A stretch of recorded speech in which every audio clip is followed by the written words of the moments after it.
తెలంగాణ రాష్ట్రంలోని పెద్దపల్లి ప్రభుత్వ ఆసుపత్రి వచ్చే రోగులకు మెరుగైన వైద్య సేవలు అందించి ప్రథమ స్థానం దక్కించుకోవడంతో పాటు నాలుగు అవార్డులు సాధించడం జరిగిన విషయం మరొక రికార్డును సాధించింది ఈ పెద్దపల్లి ప్రభుత్వ ఆసుపత్రి. అంటే ఒక ఆర్థోపెడిక్ 14 సంవత్సరాలు ఉన్నటువంటి ఒక బాలుడికి ఆర్థోపెడిక్ సర్జరీ ద్వారా ఒక నిండు ప్రాణాన్ని కాపాడిన అటువంటి డాక్టర్ ప్రస్తుతం కుమార్ గారు మనతో ఉన్నారు. వారిని అడిగి మరిన్ని వివరాలు తెలుసుకునే ప్రయత్నం చేద్దాం. సార్ నమస్తే సార్. అసలు ఈ రోజు జరిగిన సర్జరీ ఏంటి సార్? ఈరోజు వచ్చిన సర్జరీ అంటే బాబు 14 ఇయర్స్ ఉంటాడు. 14 ఇయర్స్ లోపల బోన్ మ్యాచ్యూరిటీ ఉండదు. అందులో ఏంటంటే ఎపిపైసిస్, మెటాఫైసిస్ అని ఉంటాయి. ఈ ఫ్రాక్చర్ ఏంటంటే మ్యాసివ్గా ఫ్రాక్చర్ అయిపోయింది. ఐడికే అంటే ఇంటర్నల్ రీఅరేంజ్మెంట్ ఆఫ్ నీ, అంటే లోపల ఉన్న లిగమెంట్స్ ఉంటాయి. ఏసీఎల్, పీసీఎల్, ఎల్సీఎల్, ఎంసీఎల్ అని ఉంటాయి. ఈ లిగమెంట్స్ కూడా ఏసీఎల్, పీసీఎల్ ఇవన్నీ ఏంటంటే 50% టేర్ అయిపోయినాయి. More than 50% tear. ఈ టేర్ అయిపోయిన తర్వాత పేషెంట్ నడవడానికి ఉండదు. ఈ ఫ్రాక్చర్ టిబియా అనే ఫ్రాక్చర్ లోపల ఏంటంటే పోస్ట్రోమీడియల్ యాక్సిస్ ఆఫ్ ద బోన్. ఆ బోన్ ఏంటంటే పైసిస్ ఎబోవ్ అనమాట. అది గ్రోత్ ప్లేట్కి ఉంటుంది. దీన్ని నార్మల్గా ఎబోవ్ 22 ఇయర్స్ వాళ్ళకి మనం ఎట్లా చేసినా కూడా ఆ బోన్ అతిపోవచ్చు, లేదంటే కొంచెము మాలిన్ అవ్వచ్చు, నానియన్ అవ్వచ్చు.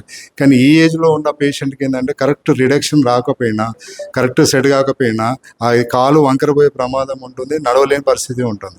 ఇందులో ఏంటంటే దాని చుట్టూ ఉన్న మజిల్స్ కూడా, దాని అటాచ్మెంట్ ఉన్న మజిల్స్ అంటే దాని వెనకాల ఉన్న పుషింగ్ అంటే బ్యాక్ కానీ ఫ్రంట్ కానీ పుష్ మజిల్స్, సరౌండింగ్ ఉన్న మజిల్స్ కూడా మొత్తం డ్యామేజ్ అయిపోయినాయి.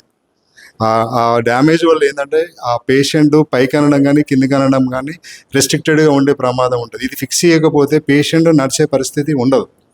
ఆ నడవపోవడం వల్ల ఏమవుతుందంటే ఈ పేషెంట్ నడుచుకుంటూ కూలబడే పరిస్థితి ఉంటుంది. ఆ బోన్ మళ్ళీ సేమ్ పొజిషన్లో గ్రోత్ ప్లేట్ డిస్టర్బెన్స్ కాకుండా, సేమ్ ఎలాంటి వంకర లేకుండా దాన్ని ఏ ప్రకారంగా మనం చేయాల్సి వచ్చిందో ఇది కార్పొరేట్ హాస్పిటల్ని మాత్రమే చేయగలుగుతాము. ఈ గవర్నమెంట్ హాస్పిటల్లో చేయడం అన్నది రేర్. ఇది ఎవరు రిస్క్ తీసుకోరు. ఈ పేషెంట్ కూడా కరీంనగర్లో ఉన్న చాలా హాస్పిటల్ తిరిగి మా దగ్గరికి రావడం జరిగింది. ఇందులో ఏంటంటే ఆ పేషెంట్ వల్ల మదర్ మా హాస్పిటల్లో స్టాఫ్ కనుక కన్సిడర్ చేసేసి, ఆమె బీద పరిస్థితిలో ఉంది కనుక అన్ని లక్షలు పే చేయలేదు కనుక దాన్ని నేను రిస్క్ తీసుకొని ఆ పేషెంట్కి ఇక్కడ హాస్పిటల్లో చేయడం జరిగింది. ఇప్పుడైతే పేషెంట్ ఆపరేషన్ అయితే సక్సెస్ఫుల్గా అయిపోయింది. ఇందులో ఉన్న ప్లేట్స్ రెగ్యులర్స్ కాకుండా ప్లేట్ వేసేస్తే గ్రోత్ డిస్టర్బెన్స్ అయిపోయి కాలు వంకర పోయే ప్రమాదం ఉంటుంది. అందుగురించి ఈ గ్రోత్ ప్లేట్ డిస్టర్బెన్స్ కాకుండా స్క్రూస్ ఫిక్సేషన్ చేసుకొని ఆ బోన్ ఒక పీసెస్ సేమ్ పొజిషన్లో కూర్చోబెట్టడం జరిగింది. దానికి చాలా ఒక 3 hours వరకు టైం స్పెండ్ చేయాల్సి వచ్చింది. ఈ బోన్ పీసెస్ సేమ్ పొజిషన్లో పెట్టడానికి కోసము పక్కన నర్వ్స్ ఉంటాయి, ఆర్టరీస్ ఉంటాయి, వెయిన్స్ ఉంటాయి. ఏ ఒక్క చిన్న మిస్టేక్ అయినా కూడా ఆ పేషెంట్ కాలుపోయే ప్రమాదం ఉంటుంది. అట్లాంటి రిస్క్ తీసుకొని గవర్నమెంట్ సెక్టర్లో చేసుకుంటూ చేయడం అనేది చాలా కష్టమైన విషయము. దీనికి సహకరించిన అనస్థిస్ట్ కూడా చాలా పిల్లలకి ఇవ్వడం అంటే కొంచెం ఇబ్బందిగా ఫీల్ అయిపోతూ ఉంటారు. కానీ మా అనస్థిస్ట్ రామన్ పక్కనే ఉన్నారు. తను కూడా ఎఫర్ట్ పెట్టేసి మా పక్కనే ఉండేసి ఆ పేషెంట్కు కావాల్సినంత కేర్ తీసుకొని చూసిండు. దీనికి ఒక్క డాక్టర్కి కష్టం అవుతుంది కనుక మా యొక్క జూనియర్ వినయ్ పక్కనే ఉన్నాడు. అతను కూడా సహకరించేసి మా అందరి టీంతో సహా ఈ ఆపరేషన్ సక్సెస్ చేయడం అయిపోయింది. నేను చెప్పేది అంటే, నేను కార్పొరేట్లో ఇంతకుముందు పనిచేసినాము, అన్ని రకాల ఆపరేషన్లు చేస్తాము. Knee replacement, hip replacement, spine surgeries and TKR, THR ఇవన్నీ అన్ని రకాల సర్జరీస్ చేస్తాము. కానీ ఏంటంటే ఎఫర్ట్ని బట్టి, టైంని బట్టి అవి చేసే ఉద్దేశం ఉంటుంది. నెక్స్ట్ మంత్లో నీ రీప్లేస్మెంట్ కూడా చేసే అవకాశం ఉంది. దానికి కలెక్టర్ గారును మన పొలిటీషియన్ సహకరిస్తే అవి కూడా చేసేసి బీద ప్రజలకు సాయం చేస్తాను. నేను ఇక్కడ లోకల్ అనే కనుక నా పబ్లిక్ నాకు ఉపయోగపడతారు, నా పబ్లిక్ సర్వీస్ ఇస్తాను కనుక ఎంత క్లిష్టమైనా కూడా చేయగలుగుతాము. దీని సపోర్ట్ ప్రజలు, మరి మా యొక్క స్టాఫ్, మా యొక్క వీళ్ళందరూ సపోర్ట్ చేస్తే ఇంకా కొంచెం కూడా చేయడానికి ఆస్కారం. అత్యంత కీలక పాత్ర పోషించినటువంటి వ్యక్తి శ్రీధర్ గారు ప్రస్తుతం మనతో ఉన్నారు. వారిని అడిగి మరిన్ని వివరాలు తెలుసుకునే ప్రయత్నం చేద్దాం. సార్ నమస్తే సార్. అసలు ఆ అబ్బాయికి అసలు సర్జరీ అంటే చాలా క్రిటికల్ అంట. దాదాపు అయితే ఇక్కడ కాదు, కార్పొరేట్ హాస్పిటల్ చేసే సర్జరీ అంటే మీ హాస్పిటల్ చేయడం చాలా సంతోషకరమైన విషయం. మీకు ఎట్లా అనిపిస్తుంది సార్? నేను Peddapalli hospital superintendent doctor Sridhar మాట్లాడుతున్నాను. ఈ అబ్బాయి గుణదీప్ అనే అబ్బాయి కరీంనగర్ వాస్తవ్యుడు. యాక్చువల్గా 1 week బ్యాక్ మన ఇంజురీ అయింది. బైక్ నుంచి స్కిడ్ అయి పడిపోవడం జరిగింది. కాలుకి ఇంజురీ అయింది. కాలుకి ఇంజురీ అయినప్పుడు ఫ్రాక్చర్తో సహా, బోన్ ఫ్రాక్చర్తో సహా ఆయనకు కండరాల టైర్స్ కూడా ఉండడం మూలంగా 1-2 రోజులు వాళ్ళు కరీంనగర్లో ట్రీట్మెంట్ తీసుకొని ఇక్కడ బాగా చేస్తున్నారు ఆపరేషన్స్ అన్ని. వాళ్ళు అప్రోచ్ అయ్యి డాక్టర్ కుమార్ని అప్రోచ్ అయ్యి మేము ఇక్కడికి వస్తాం సర్జరీ చేయించుకుంటామంటే మేము వెంటనే స్పందించి సరే పేషెంట్ తెప్పించినాక వాళ్ళ మదర్ వచ్చి నిన్న మాట్లాడి వెళ్ళింది.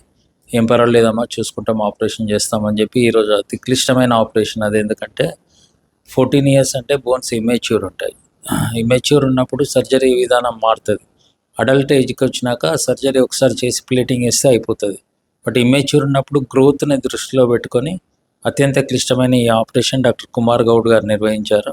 దీంట్లో కొన్ని కండరాలు కూడా తెగి క్లిష్టమైన పరిస్థితిలో ఉన్నా కూడా చాలా ఓపికగా దాదాపు ఒక 3 గంటలు ఈ సర్జరీ నిర్వహించి బాబుకు కాలు మంచి చేయడం జరిగిందండి ఈరోజు.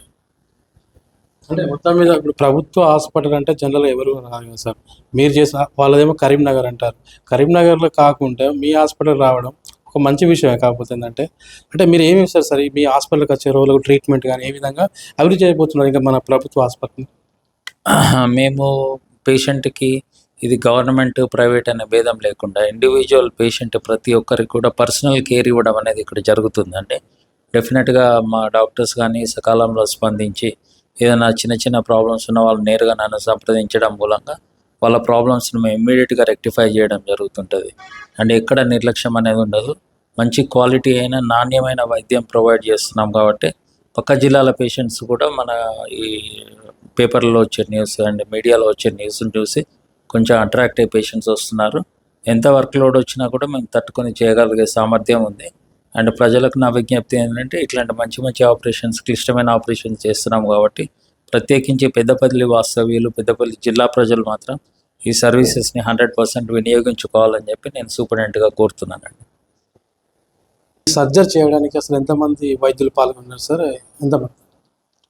ఈ సర్జరీలో మెయిన్గా ఈ బృందాన్ని లీడ్ చేసిన వ్యక్తి డాక్టర్ కుమార్ గౌడ్ గారు. ఆయన కూడా ఇక్కడే పెద్దపల్లి వాస్తవ్యులే. అండ్ ఆయన senior orthopaedic surgeon. And doctor Vinay కూడా orthopaedic surgeon. And doctor Ramam ఆయన అసిస్టెంట్. ఈ ముగ్గురి డాక్టర్స్ బృందం అండ్ దాని సిబ్బంది ఆపరేషన్ థియేటర్ సిబ్బంది వీళ్ళంతా కలిసి శ్రమించి 3 hours ఓపికతో ఆపరేషన్ చేసి సక్సెస్ఫుల్గా ఈరోజు విజయం సాధించడం జరిగింది. పెద్దపల్లి జిల్లా ప్రజలకు ఎవరైతే ఉన్నారో ప్రభుత్వ ఆసుపత్రి వచ్చే వారికి మెరుగైన వైద్య సేవలు అందించడమే లక్ష్యంగా పనిచేస్తామని సూపరింటెండెంట్ శ్రీధర్ గారు చెప్పడం జరుగుతుంది. అదేవిధంగా రాబోయే రోజుల్లో కూడా ఏదైతే మా ప్రభుత్వ ఆసుపత్రి ఉందో దాన్ని కార్పొరేట్ స్థాయిలో డెవలప్మెంట్ చేయడమే లక్ష్యంగా పనిచేస్తానని, అందరికీ అందుబాటులో ఉండే విధంగా వైద్య సేవలు అందిస్తానని హామీ ఇవ్వడం జరుగుతుంది. కాకపోతే ఎందుకంటే ఈరోజు జరిగినటువంటి సర్జరీ దాదాపు అయితే హైదరాబాద్ లాంటి కార్పొరేట్ స్థాయి హాస్పిటల్ మాత్రమే చేయడం జరుగుతుంది. మేము రిస్క్ తీసుకొని కూడా ఈ ట్రీట్మెంట్ చేయడం ద్వారా ఈ యొక్క సర్జరీ చేయడం మాకు చాలా సంతోషంగా ఉందని చెప్పడం జరుగుతుంది. కెమెరా పర్సన్ చరణ్తో సంతోష్, పెద్దపల్లి టైమ్స్, పెద్దపల్లి నుంచి.